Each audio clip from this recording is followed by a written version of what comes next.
সে কোন বন্ধু বলো বেশি বিশ্বস্ত,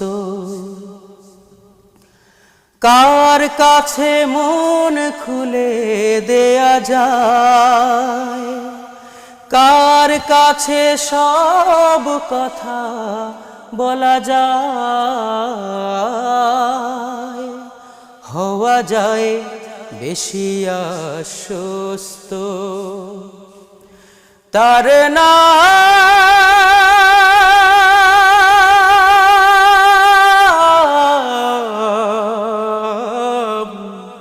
আহমদ, বড় বিশ্বস্ত।